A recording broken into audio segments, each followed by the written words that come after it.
Hello everyone, and welcome to another playthrough on Hearts of Iron 4.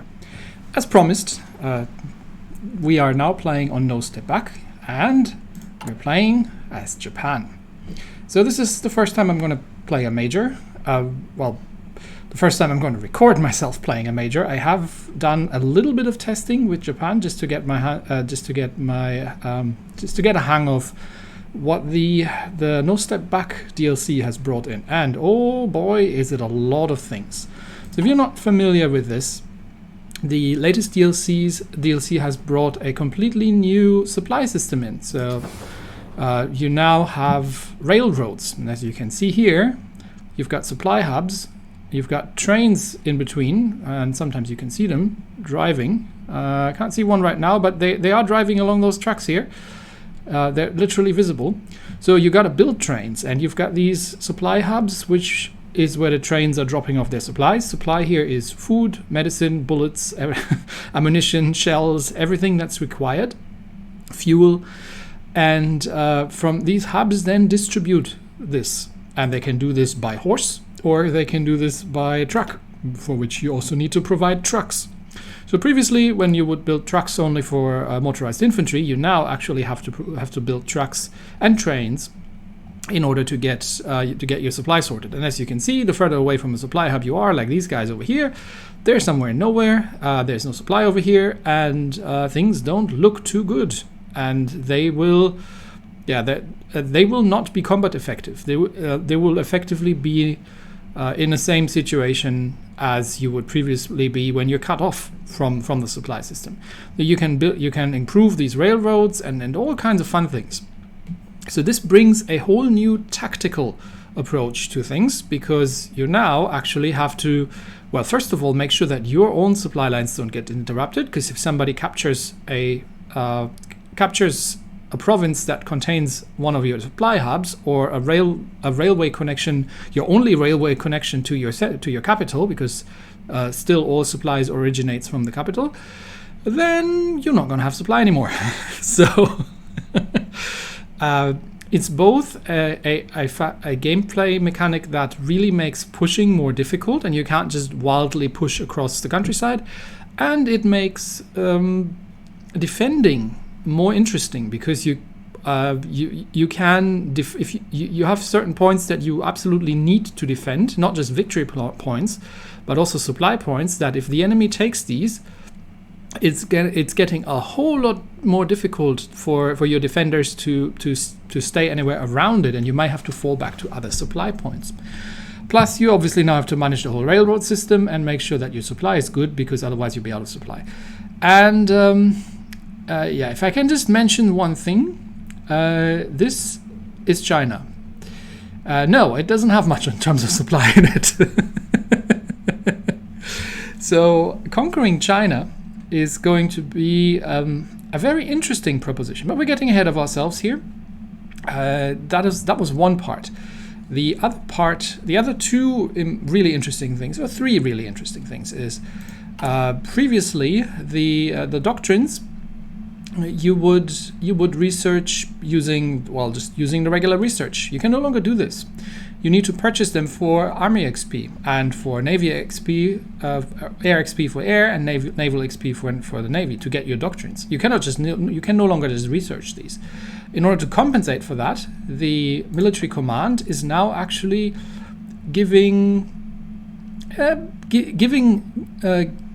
experience. So each military high command that you, depending on if they are a specialist, an expert, or a genius, are giving you an amount of experience that you can get. There's a whole more to this, and we'll get into the details of the whole officer core system and what else you can do with your XP. The third big thing is the tank designer. So previously you would just research a tank, and then you get the tank, and then you build the tank. That is no longer the case, because now you research the chassis, and you have a whole designer similar to the naval designer, which I also haven't really played with, where you can go and change the modules in your tank, and it gets all kinds of different values out of that. And it's a very interesting system that I have no experience with.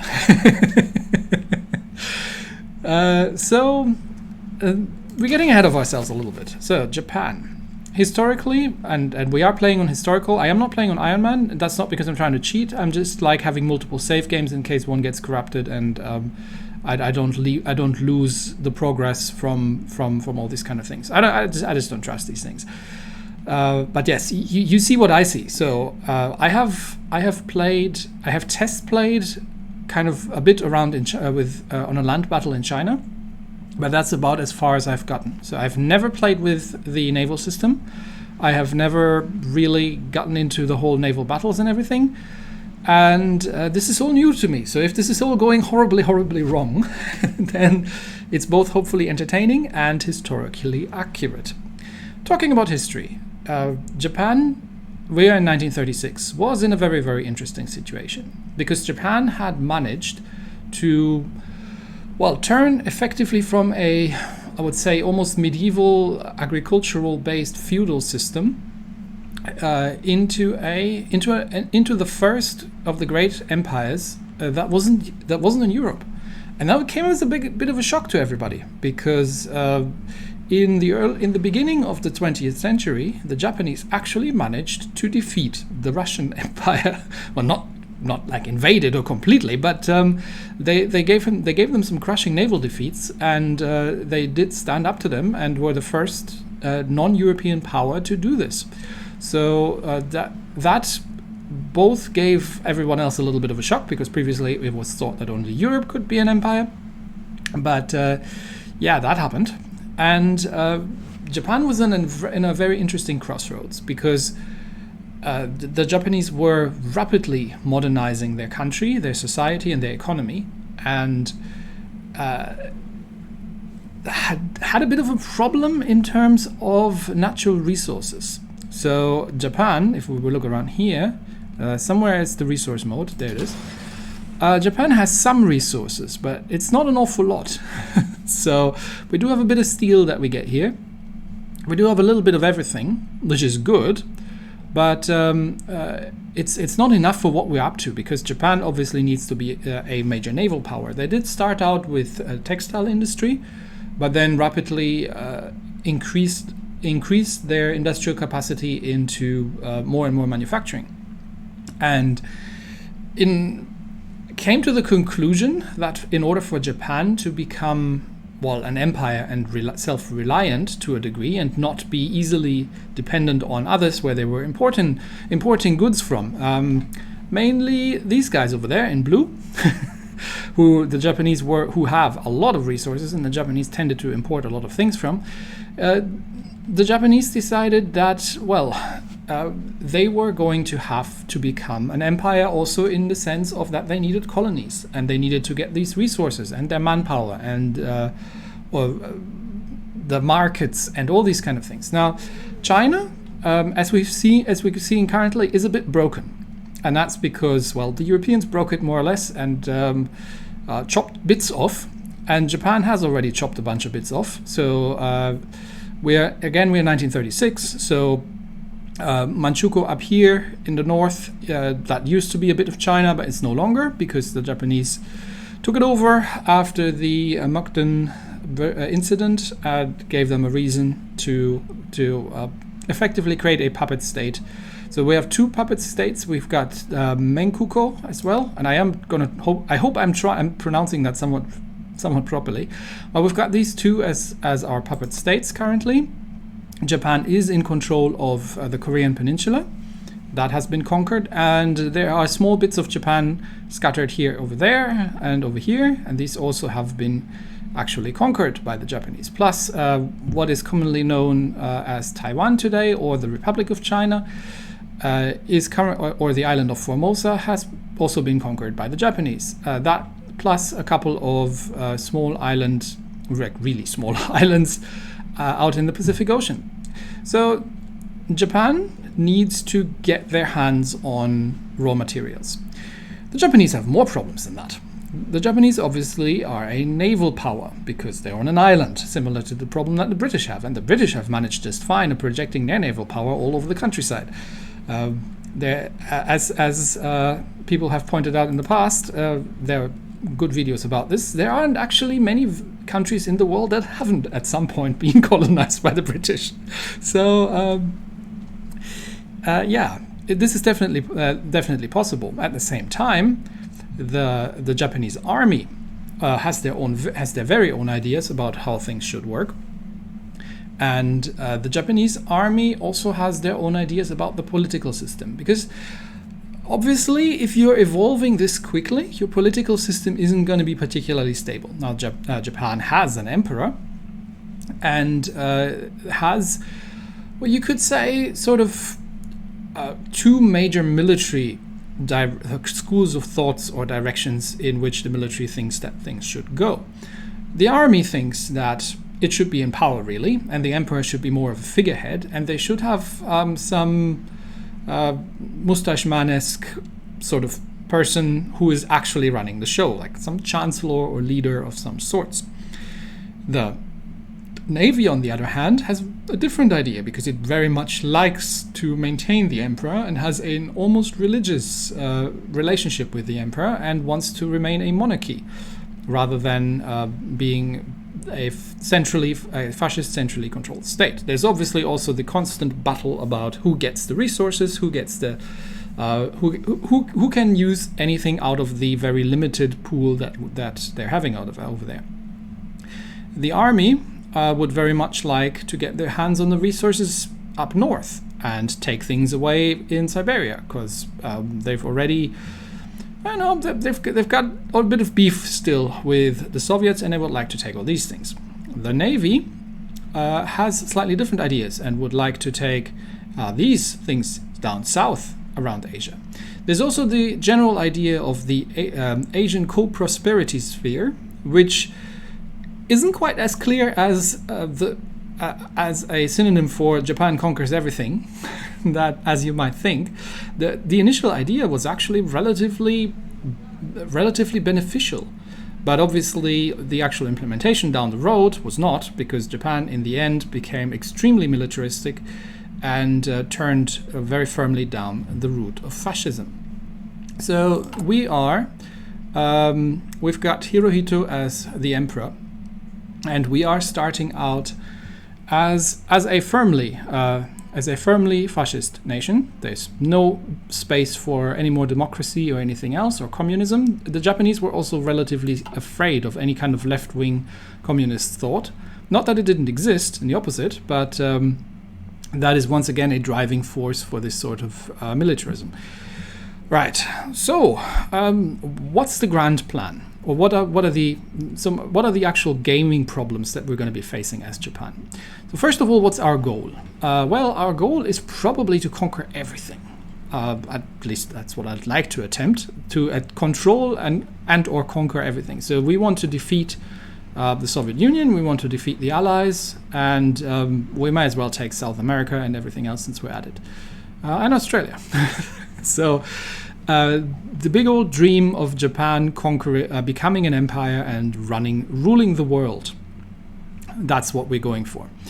Is this going to work? I have no idea. I've never done it before, and you'll find out. In the coming weeks and months how this is going to go.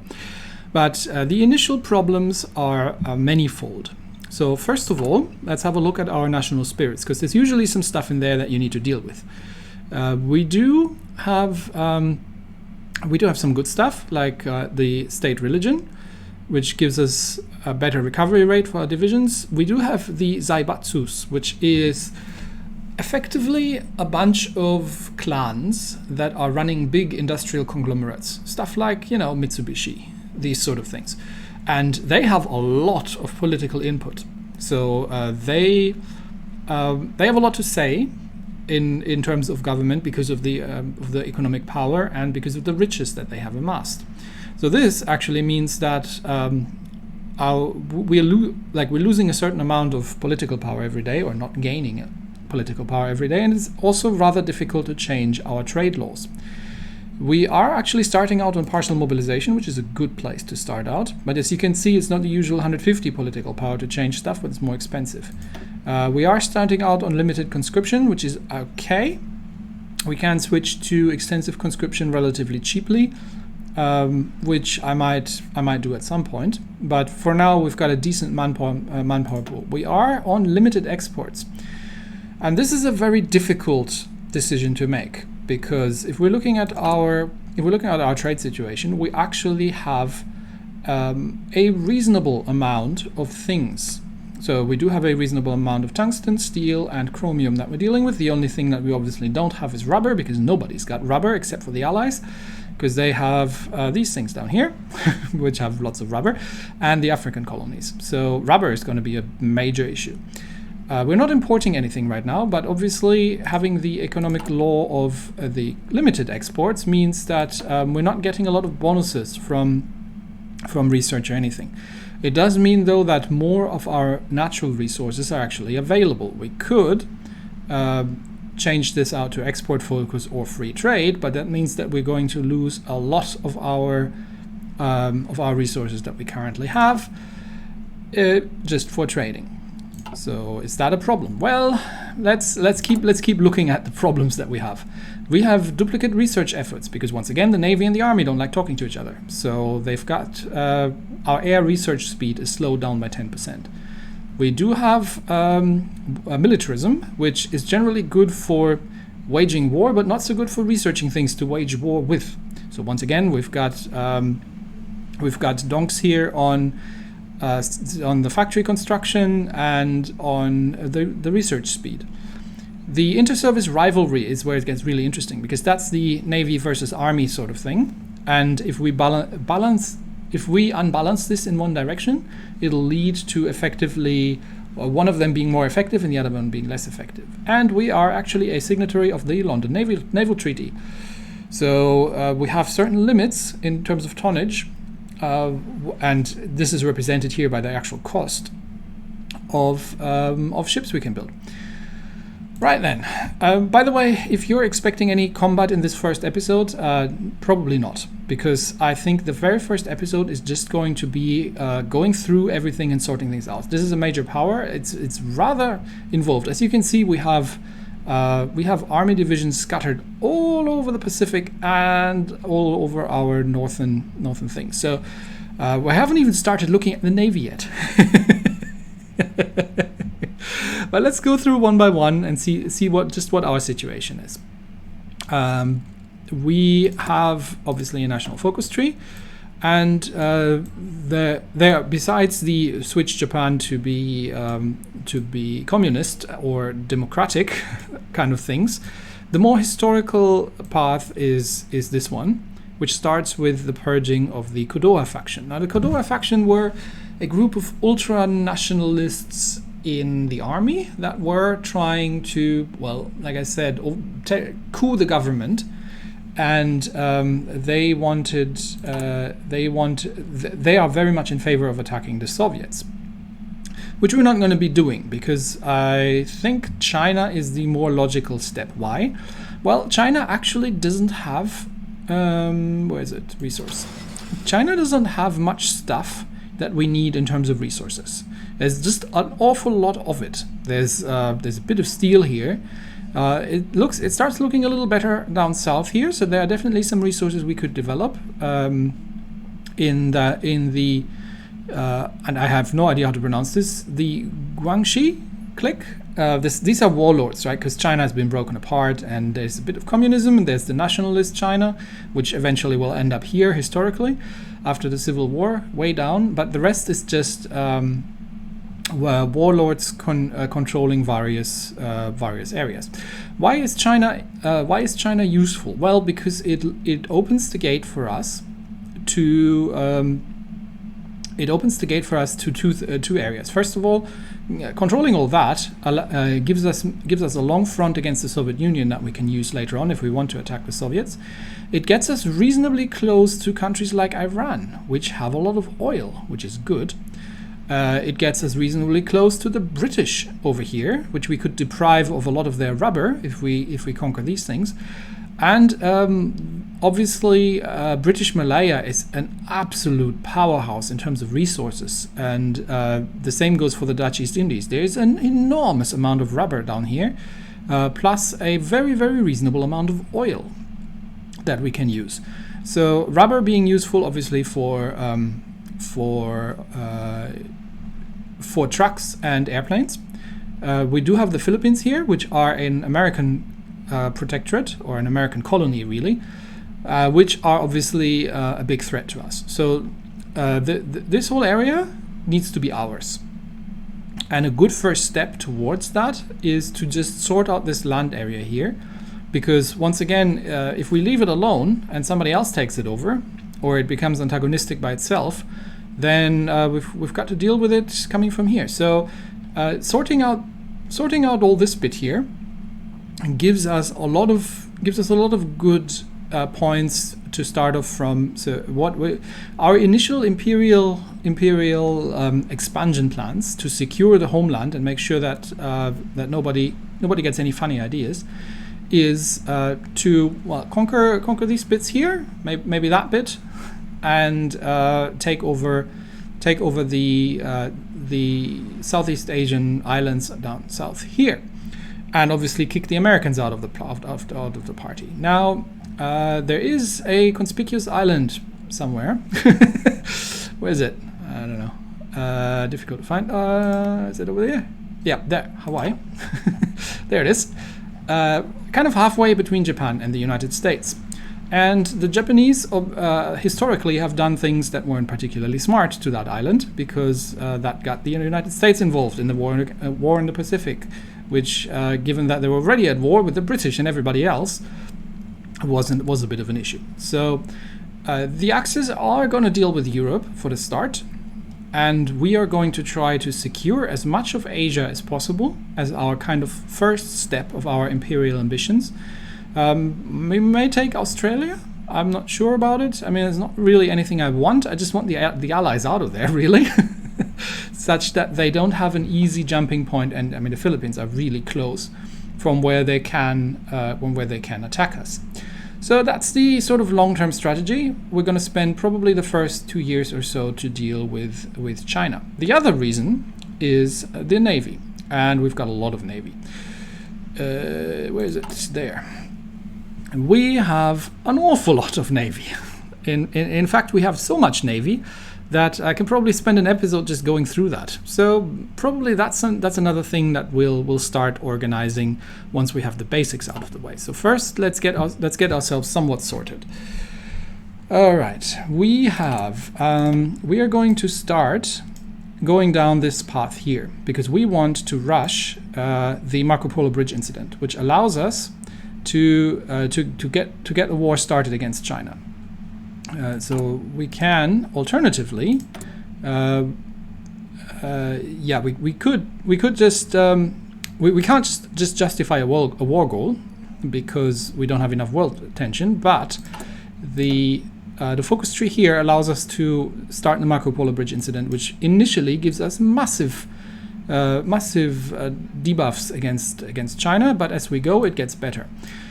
And then we can take the economic path here and sort out some things around here. But political power is something we're always going to be very short at. There are a couple of more interesting things here, like we can get the Mitsubishi Zero relatively easily if we manage to go down these paths here. These two paths, and they converge here, which means that we have to forego the very, very big Yamato class capital ships, but we can build them in due time. We can't build things right now anyway because we don't have any naval experience to build things. So we're going to start out with purging the militarists who have an idea of going up against the Soviet Union, which gives us some stability, which is always good to have. I mean, we're at 95%, so at least no one's making any nonsense. We have got 4 research slots. We can, I think, get 1 more from the focus tree. So we'll start out with the standard research here, construction, and we'll be going down into research here. And the last one we can use to improve our guns, because we are going to get busy with the Chinese relatively quickly. Okay, we have no divisions in basic training. and we are obviously once again down and out on equipment. That's usually your starting proposition. But we are producing. We have some free military factories. So the very first thing is that we're actually going to need some more guns, and we are going to need more support equipment, and we are going to need more artillery. This is all still working. We are building an awful lot of boats here, and we'll deal with that in a second. But we're building fighters and carrier naval bombers. We don't really need carrier naval bombers right now, so I'm going to cancel that production line.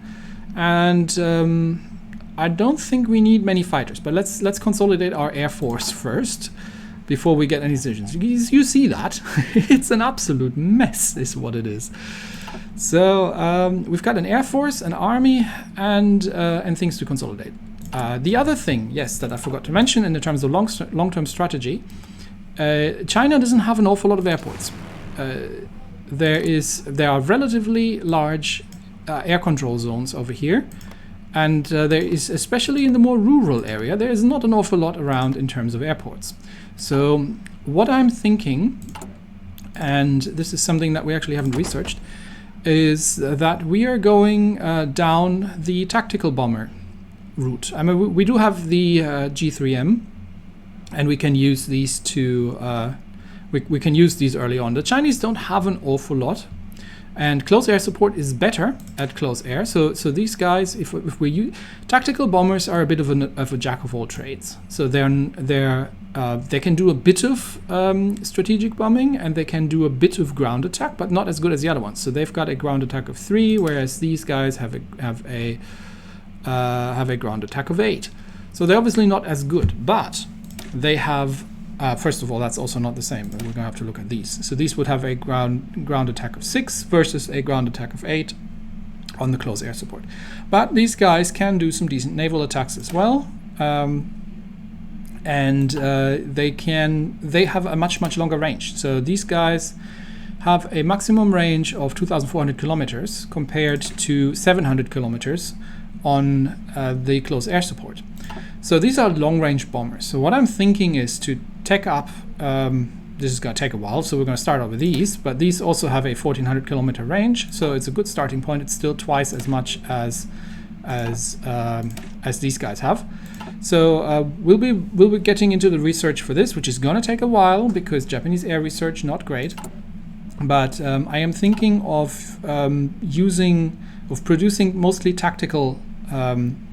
After the initial push of producing a lot of tactical bombers, and help use them to deal with the low supply situation over here in the center of Asia. And then later on, we can use them we can also use them from the airports on the islands relatively easily in order to just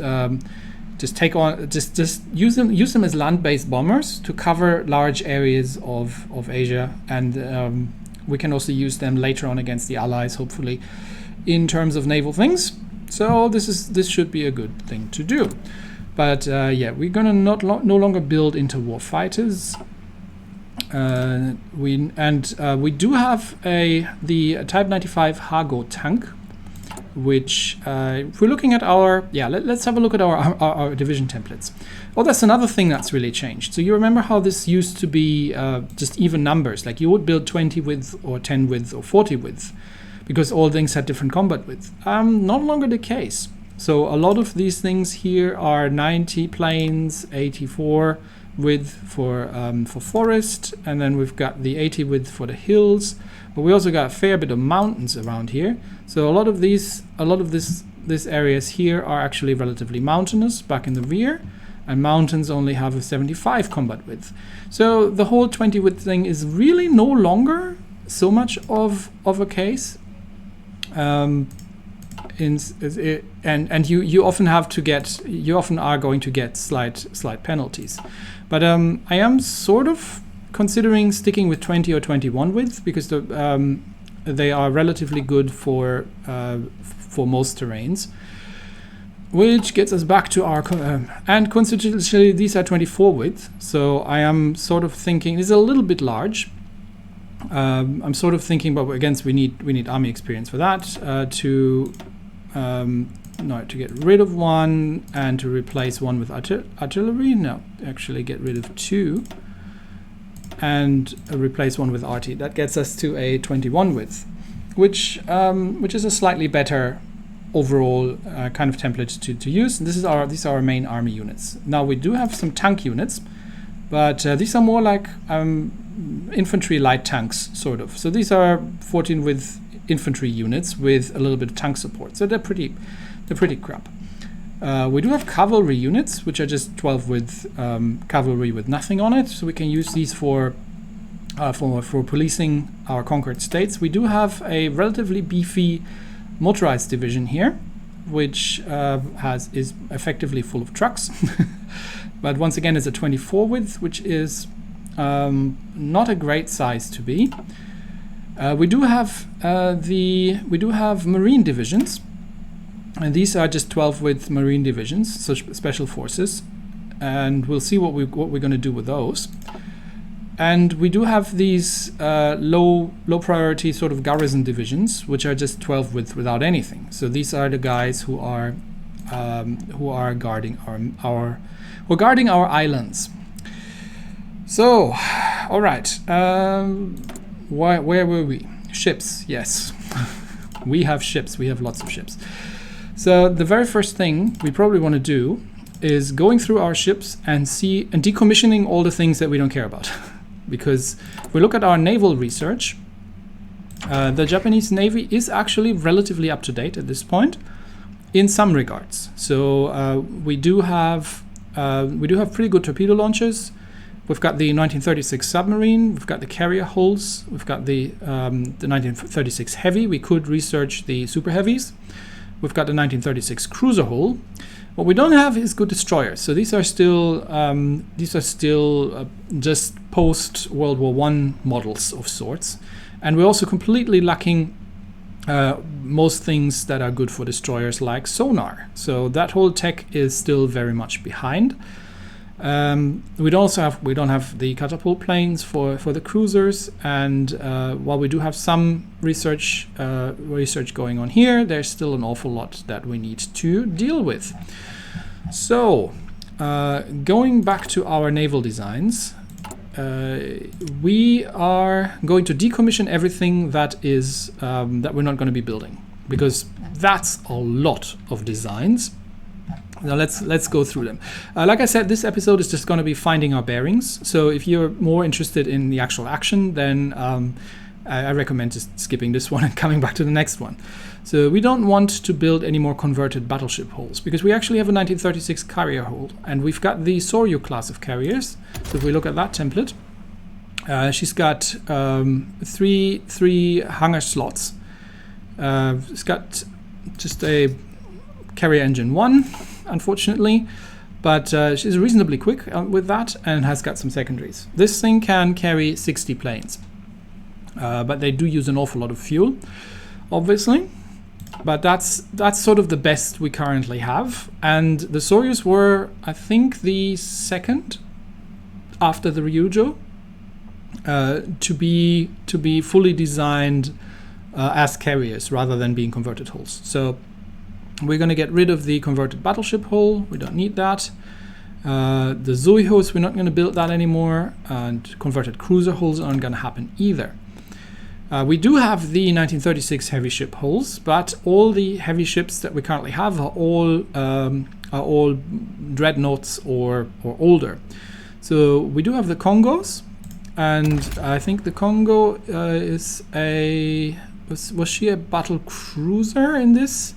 Because the Congo started out as a battle cruiser. So this is 203 belt armor. I think this is battle cruiser armor.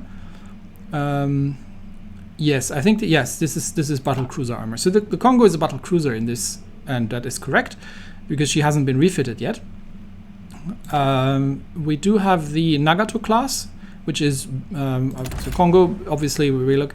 You can if you're looking for a realistic gun layout, and on the top view, you unfortunately don't really get that, because for some reason the Congo only gets two gun slots here, and I think the Nagato has, yeah, Nagato's got 2 as well here. So there's a lot we were going to be doing with these designs to make them better. But we're not going to build any more Kongos, and we're not going to build any more Nagatos, because these are all outdated ship hulls, and we're not going to build any of these. We've got a bunch of coastal defense ships, which we're not going to build, because coastal defense ships are relatively cheap, but we don't need any of these. We do have some modern cruiser designs here. So we've got the Mogami class. If you're coming over from World of Warships, the Tier 8 Premium. And the Mogami class is relatively modern, but we can't build any of these because they're not fitting into the treaties.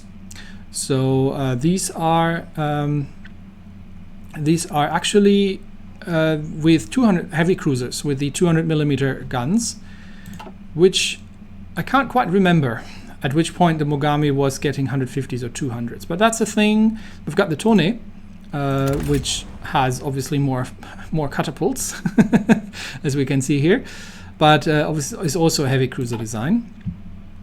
And these are all relatively on-modern. We've got this Okinoshima class. I'm not sure about these ones, haven't seen these before, but these look like mine-laying cruisers of some sorts.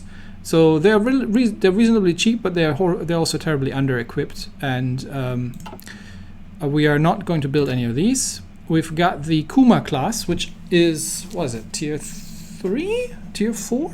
Not sure. But these are also, no, I don't want to build them. Wait, delete that. Where were we? Kuma class, yeah, we want to just look at them. Yeah, they're also somewhat semi-mine-lay multi-purpose cruisers. Don't really want these, so we're going to decommission these as well, and we don't want to build any more early cruisers. Now, we do have the Katsuriki class of destroyers, and these are mine-laying destroyers.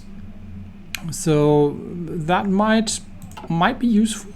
So we're going to keep that around.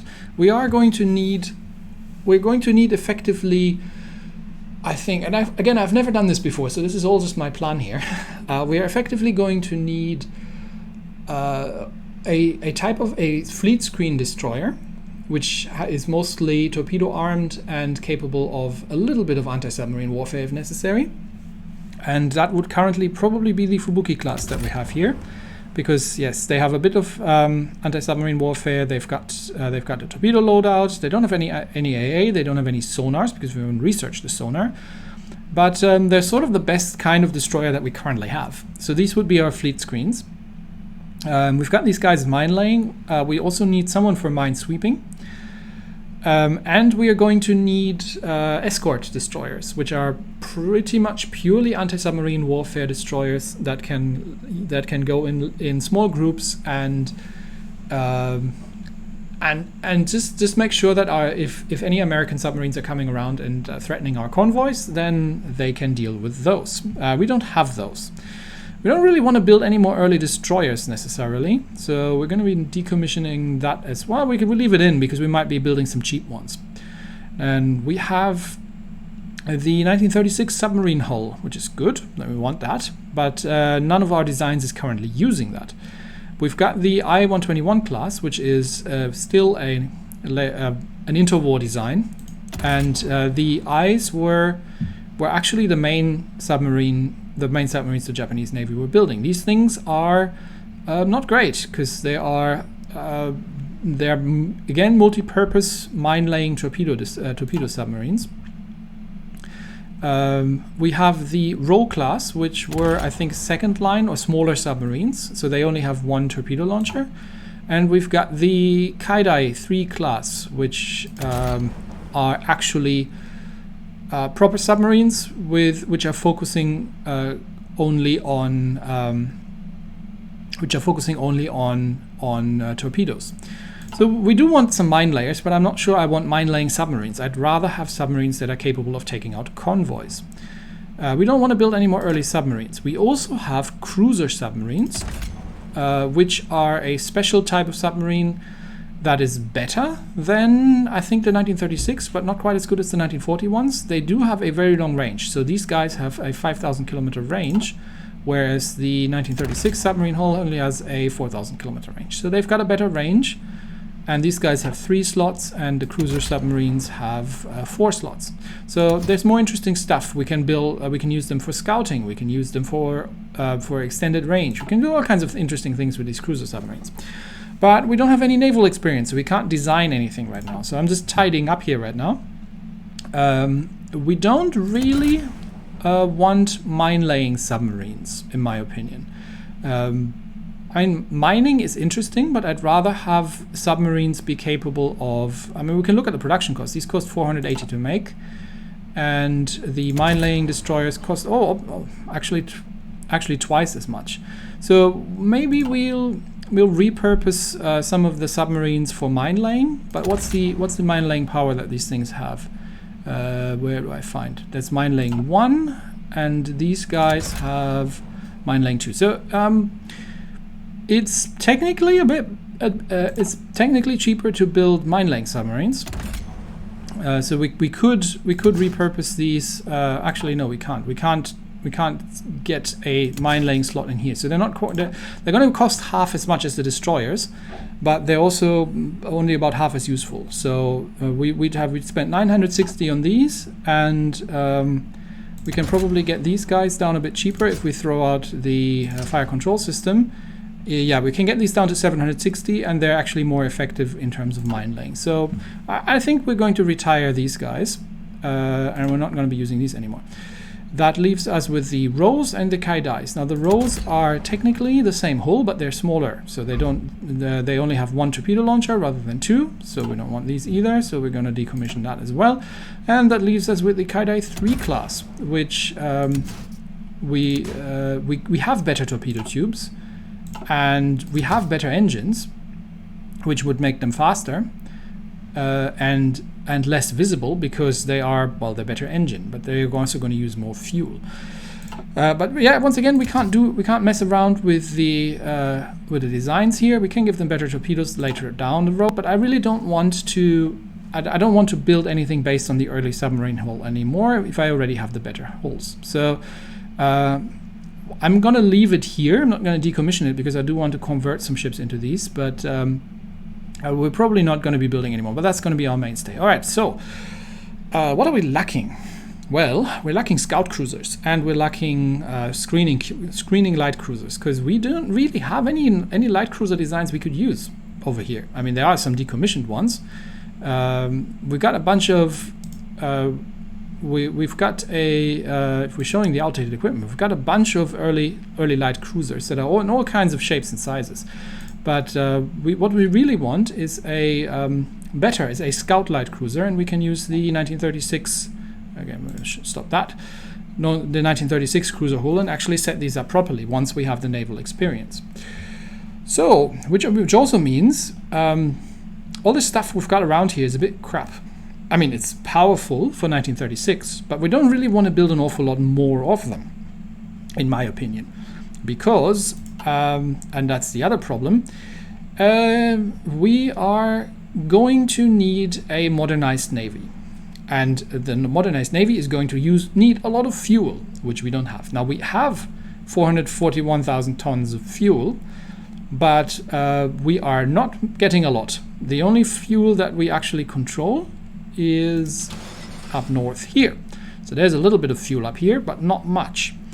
Which means our navy isn't going to be able to operate. So there's no point in making more of them if I can't use them. And again, this is a problem the Japanese had in actuality, that they were always short on everything: ammunition, fuel, to the point that that commanders were asked not to use shells if they could, because they didn't have enough of them. So, which means we are probably going to just not build the things that aren't useful. So we're not going to build another Congo. We don't need. We can concentrate our dockyards on things that are actually useful, because we want more carriers. We don't have many carriers. We currently have 4 carriers, and one of them is. I think most of them are pretty outdated. So the very first thing that we can actually produce that makes a lot of sense is the Soryu class. So we can make more of these. So we're going to stop the production I know that they have some progress on them, but I'd rather. I don't really need more battle cruisers. What I really need at this stage, we'll see it in a minute once I've got the Navy sorted out. What I think I really need at this stage is more carriers, and what I absolutely need is a lot more submarines and a lot more escort destroyers and scout cruisers. So these are my biggest problem, because we have a very large amount of Pacific to cover, and we don't have any fuel or light cruisers that are good at scouting. So that's the sort of thing that we're going to need to focus on. Let's kind of a very quick look at the tank. So we do have these tanks, the Type 95 Hago, and these are light tanks. So let's have a quick look what they have. Once again, I've never used this before, so bear with me while I figure this out. They have a bogie suspension, a riveted armor, which I think isn't great. So yeah, if you were to use cast armor on them, they would be generally much better. They have diesel engines, so we could have gasoline engines, which are massively dropping the reliability but making them somewhat faster. Or we could get petrol electric engines, which are giving them more combat power, but are super unreliable. So none of these are actually particularly good choices, which means, from what I can see, because reliability drops a lot here, which means that the diesel engine is probably the best to have, and then they can only do 4 kilometers an hour, so they're not particularly fast. They do have a one-man turret on it. We could obviously switch that to a better turret or a fixed superstructure if we were going to build something, but this will also start dropping our speed down significantly. And we have what do we have here? A small cannon.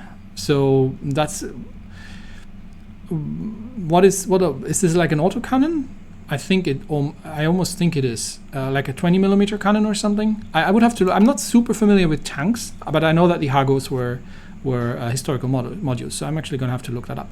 Now we can upgrade things here, and once again this is going to drop our reliability, and we can take the upgrades down, but actually would need to spend experience points on these sort of things. So yeah, we don't have an awful lot of other choices that we could do. We could make it a little bit faster by fitting a machine gun onto it, but it really makes everything worse. So we do have an interwar medium tank chassis, and we've got heavy chassis, and we've got lots of stuff we could play around with.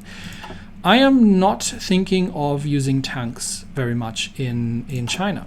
And the reason for that is, well, while this is a very small division, if we were building this up to an actual tank division, so let's put a bunch more light tanks onto this until this actually starts making sense. So if we got 4, what's this? We could put another light tank here. So we would have a 20 width light tank division that would use 1.4 supply. And that's kind of with the just acceptable organization that this would have. While it does have some armor, it's not an awful lot. And the defense is obviously also not great. So compare that, and I don't know if I can do this actually. No.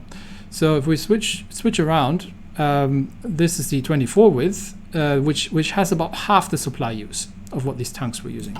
So given that, we'll be fighting in China, where if we're looking back at the supply, well, we're already seeing it up here, but you can sort of see it that there is really bugger all. It's nothing.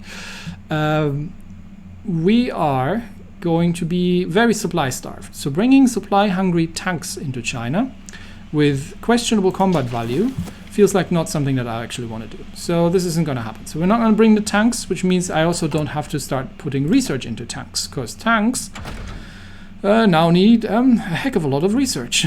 So we need to research the armor, we need to research all these things, plus I've got all the naval research to be doing, plus I've got the air research to be doing, plus I've got all the other research to be doing. So yeah, we're not gonna bother with tanks all that much quite yet, because we have no fuel, and I'd rather go with an infantry army and a strong air support and smash the Chinese. I don't think the Chinese have very much in terms of infantry, so we could bring these, and they might not be able to pierce the armor of these, but I'm not thinking of actually building any more of these. So let's stop that nonsense, because we are gonna need more guns, more artillery with what I've got in mind, and more airplanes. All right, what else do we need to do? Yeah, so what I'll probably do I think we are actually starting to come at time already. Sorry, like I mentioned, there's a lot of setup here and a lot of understanding the strategic situation. And honestly, I would assume that the next episode is going to go similarly. But I think if you're like, just to understand what we're doing, what we're up against, this is quite important to sort these things out. So we'll start off the next episode by sorting out the Army, the Air Force, and the Navy. And I'll fast forward through that, and then I can present you once I have everything sort of under control and organized, and then we can actually start playing something. So yeah, like I said, lots of background, lots of setup at the moment, but I think that's necessary in order to actually make something happen. So yeah, I hope you find this interesting. I did give you a fair warning if you did that no action was going to happen around here. And probably also not in the next episode, but yeah, feel free to skip those if that's not something you're keen on, and I'll let you know once we get into the actual fighting in China, which is going to be the more interesting stuff, maybe, unless you enjoy this sort of thing, because I certainly do. So that's that for today. Thanks everybody, and I'll see you next time. Bye bye.